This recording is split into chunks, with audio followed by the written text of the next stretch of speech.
nipe sehemu ya kukaa, nipe sehemu ya kukaa. Mambo Gabirona,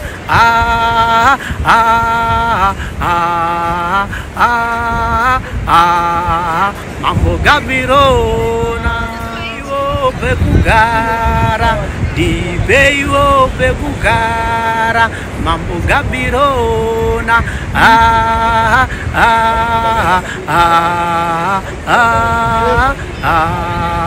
Mambo Gabirona.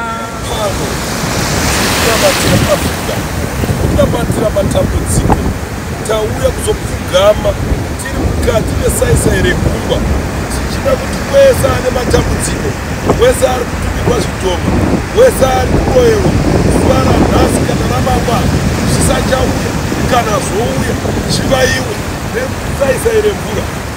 Hello mazimbabwe wese 8 Juni muuye pa Lusaka Zimbabwe kwa Baba Maglas, muponyeswe wose panapo pa Baba Maglas wote kwa Baba Maglas hapo Lusaka Zimbabwe, mje mpone kwenye shida mbalimbali, mtapona wote. Karibuni sana.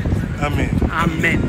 Makadi madzishene madzimambo handei tino namata pa Lusaka hapo Highfields pa Baba Michael hapo Magirazi akaipaka Magirazi yewe ane mweya mutsvene ka Magirazi.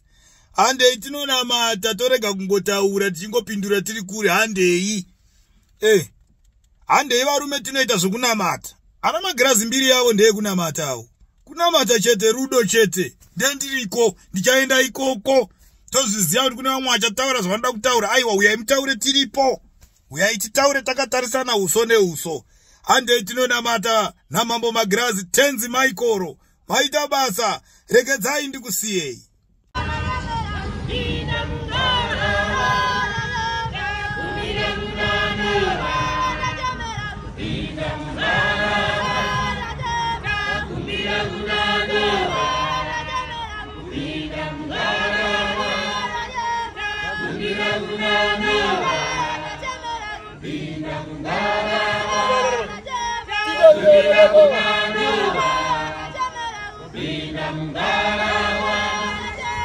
Kumira